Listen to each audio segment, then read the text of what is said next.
This is from CBS News. Yeah.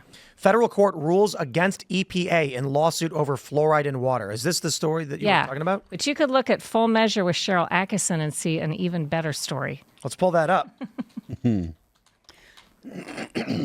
Excuse me. So what's the gist of this? The gist is the court agrees there's overwhelming scientific evidence as to the risks and dangers of fluoride in water, and the EPA is under an order now to come up with some kind of policy decision that there seems to be no way out. The EPA cannot certify that fluoride is safe in the water, so as a result, they're going to have to likely admit that it's not safe, which will then mean states, communities, cities, and so on can't use it. So CBS says a federal court in California ruled late Tuesday against the EPA, ordering officials to take action over concerns about potential health risks from currently recommended levels of fluoride in the American drinking water supply. The ruling by D.C. Judge Edward Chen, an appointee of Obama, deals a blow to public health groups in the growing debate about whether the benefits of continuing to add fluoride to the water outweighs the risk. I am confused. Are they saying public health groups want fluoride in water? Yes, because they're bought out by the fluoride industry, which is a very well-funded and orchestrated propaganda campaign that began when it was discovered that fluoride was a byproduct of industrial processes and was too dangerous to dispose of in the ground. I think we're talking 1920s, 1930s. Industries were going to have to figure out a way, and it was going to be expensive to dispose of the dangerous fluoride. And instead, they found a way to market it to communities as something that we should put they're supposed to keep it out of the environment, but then they sold it to communities as a way to put it in your environment and in your food and in your water and make your teeth better. And the evidence was dubious, and there are questions over whether the studies actually even showed that was the case. But there's no doubt now, I think if you look at it, the overwhelming body of science, particularly the independent science that's not connected to industry, shows there's all kinds of health risks with putting this medication in water when people are, used to be a time when we weren't getting a lot of fluoride, but now it's in toothpaste, it's in your drinks that you get because that's fluoridated, now it's in the water. And if you get too much of this medicine/drug, and think about children, little babies, and so on, it can have all kinds of It can affect your IQ, right? We've got this from SF Chronicle. This California city is fluoride free. Dentists there worry about the trend spreading. I've always loved this because it's like, I have fluoride in my toothpaste. I don't need to eat it. You don't. Right? You're supposed in fact, to not there's eat a it. question as to whether you're not supposed to eat it and how bad it may be when you're drinking it, how much benefit that can be to your teeth. Why would dentists worry? Here's a story from Reuters. That's what I was thinking. EPA must address fluoridated water's risk to children's IQs, U.S. judge rules. So I got a story for you guys. I had a friend 20 years ago. His sister had a kid. And I walked through his kitchen, and it had nursery water with added fluoride. And I said, why are you giving fluoride water to the baby? And they said, it's nursery water. It's for babies. And I said, no, you don't give, babies don't have teeth. And they're like, no, babies need fluoride. And I was like, no, they don't. They don't need fluoride. She didn't believe me. So I just Googled fluoride babies, and everything that popped up was a warning, do not give your baby fluoride. And I said, why are they giving fluoridated water to babies? This is currently right now, they sell this in stores, extra fluoride water for babies. Babies don't have teeth. Should not be legal. Is it just pure profit, or what did you find? Well, it's a propaganda campaign that's bolstered by the industry that then teaches dentists, who some of them may not know better because, like med schools, the dental schools are conflicted by industry teachings and so on, and it's just become this thing. But again, if you look, there's quite a body of science that undercuts any notion that this is something where the benefits outweigh the risks. And finally, now that a court has agreed, an important federal court, the EPA has to make a decision.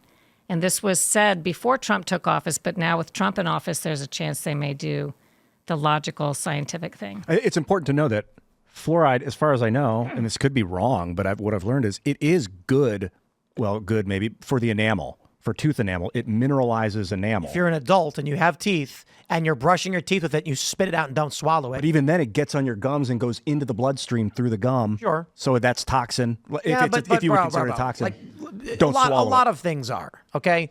You put a lot of things on your skin that you don't actually want to Exactly, eat. yeah. Well, you shouldn't put paint on your skin, but there are chemicals you can put on your skin you can't eat.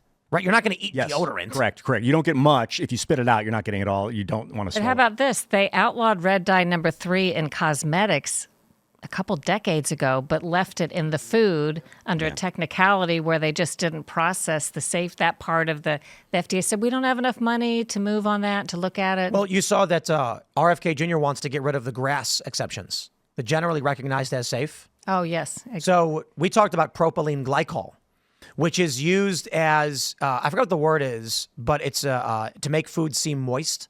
It's this jelly garbage. It's an antifreeze. They say it's fine to eat, so they put it in. If you go to a gas station to buy a bakery product, it's probably got propylene glycol in it. It simulates moistness because otherwise they dry out. Then there's trisodium phosphate. Some guy did a viral video where he said, this is in Cinnamon Toast Crunch, but if you look at the bag of trisodium phosphate, it says harmful if ingested. So how is it in our food? Also generally recognized as safe. RFK Jr. says he's going to get rid of this exception, and that anybody who wants to put any kind of chemicals in food has to get them tested for the health effects on humans. I mean, it makes sense. I don't understand. It's one of the most important things that we could be doing. It's what we're feeding our kids. I'm older than you guys, but as a kid, we used to read cereal boxes in the morning because there was nothing else to do. We didn't have, phones. And we would read the ingredients and we'd quiz each other. And I always saw BHA and BHT added for freshness. And as a joke, before I started covering these things, maybe a decade or two ago, I would say to my siblings, what if we find out BHA and BHT added for freshness is actually like causing cancer or bad for us? It is. These are preservatives that they now recognize have all kinds of issues that they've been shoving into cereal that we've been spooning to ourselves and our kids. Why is that allowed? The generally recognized as safe. I wonder why, because obviously it's profitable. So they paying people off to look the other way. But it's like just in the U.S., a lot of these, and they're banned in Europe. So is this like European bankers that are like, let's destroy America from the inside. We'll profit and we'll poison them. This is great. It just seems to be that the U.S. has been easier for whatever reason. It probably happens in Europe as well. But we've been the kings at being able to be captured by industry when I'm talking about our political parties and our agencies. Do you think it's really, it's impossible to derive if it's what kind of malfeasance is going on, but you think it's mostly profit from your research? Yeah, I think they control, these special interests have figured out how to control our information landscape. That's where the realm in which I work, and I've written a lot about this, and as such have been able to control a lot about any kind of regulation and hearings and rules that would take place in laws. So it's just sort of a free-for-all for them.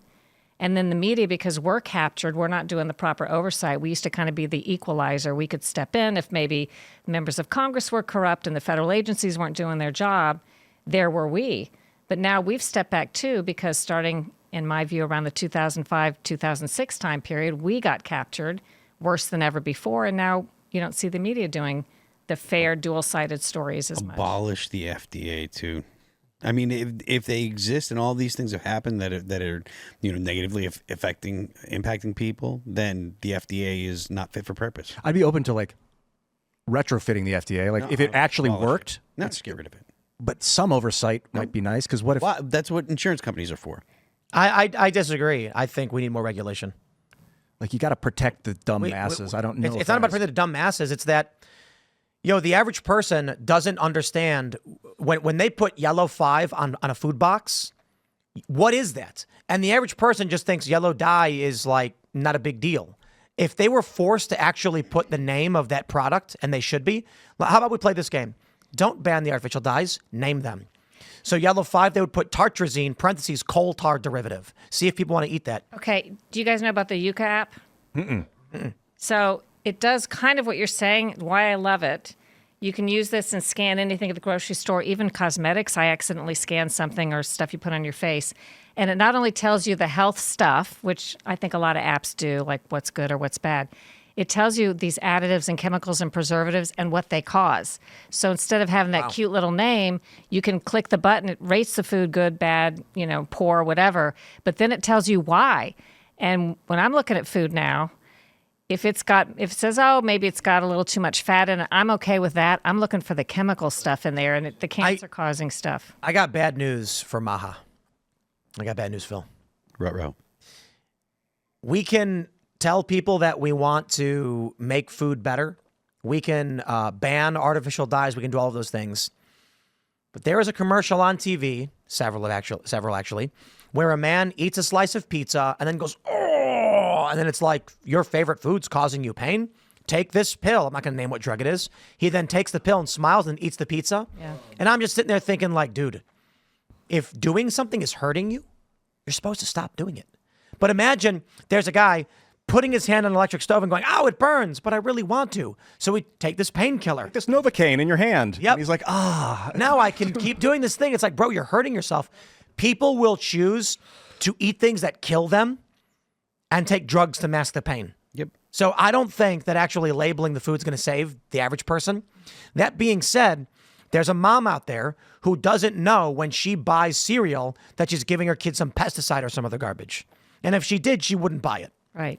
yeah, like hyperlinks. We're not there yet. We're still using paper where you can't touch a piece of paper and get a hyperlink. But soon, maybe with graphene, if our labels are also have a electrical current going through them, they can store a little bit of a charge and they have Wi-Fi access. You can tap the label on the ingredient and it will take you to show you the issues. And it'll be red if there's health concerns associated with the ingredient. But here's the thing. A lot of these products are already less adulterated in Europe, for example. And I think all Kennedy needs to do, and I think he has plans to do this, is require more disclosure and warnings, and some will just change the recipe. I mean, a lot of them will choose not to put the warning on there, but to adopt a recipe that they're already using in Europe because they don't allow it there. I think, West Virginia is banning artificial dyes. At first, I was thinking this could shift the national food supply, as big companies are going to say, it's probably cheaper just to change our product than lose West Virginia entirely as a market.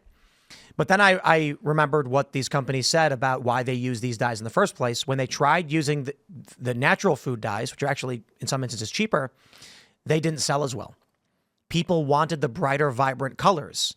So they tried using blueberries and carrots. They switched back to artificial dyes. They're going to say, if we switch to these dull colors through, using fruit dyes, we're going to lose $1 billion. Well, Just don't do West Virginia is not the only one. I think there's a dozen states or more that are looking at the same. It's a trend because people are starting to recognize it. And maybe there's some hope in the idea that you're right. A lot of people are still going to choose to do what they want to do regardless of the disclosure. But I think a lot of people aren't. You talk about the moms that wouldn't be giving their kids that cereal. They're either going to have to change the formula of cereal or at least offer some better choices. I think there will be a big difference for a lot of people. Yeah, I saw an episode of, I think it was Diary of a CEO, and they were talking about that alcohol with Gen Z is like 20% what it used to be. Like this generation is awake when it comes to health. Oh, yeah. People aren't drinking sodas anymore. That's why they're doing all these soda commercials now where they're bragging about how they have low sugar options.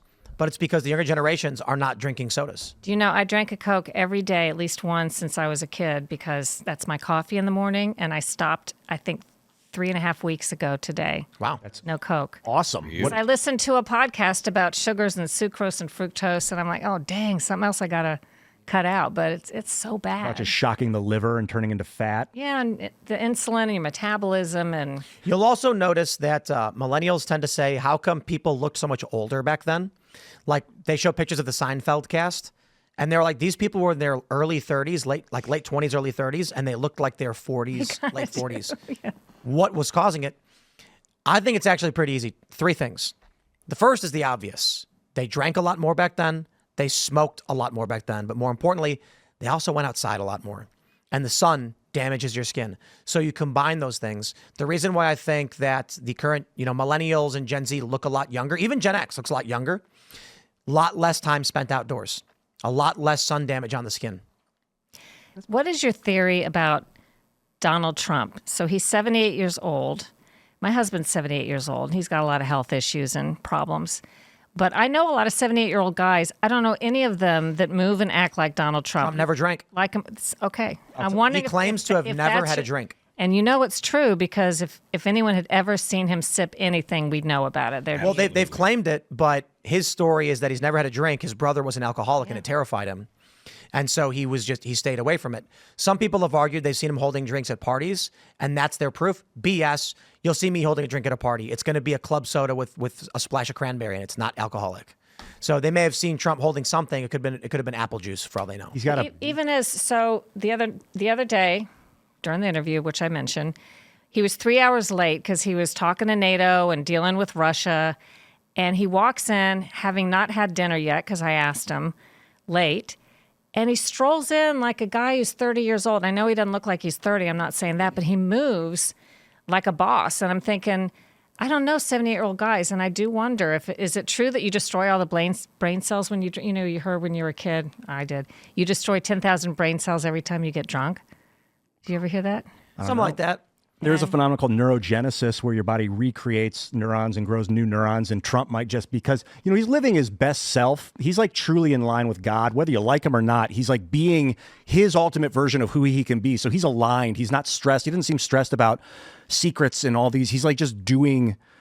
So that keeps you young, doing what you love. Also, and this is maybe too hot for TV, but a lot comes down to prostate health. And guys that, the word is ejaculate 5 times a week. There's science about that can keep you extremely healthy. You're saying Donald Trump's I did getting it not on. know that. Yeah, he might just be like, Melania, you are the hottest, and she's down. And the reason she always looks so frumpy is because she's tired. Thanks for checking out this clip from Timcast IRL. Make sure to watch the show live Monday through Friday at 8 p.m. Subscribe to this channel, and we will see you all there.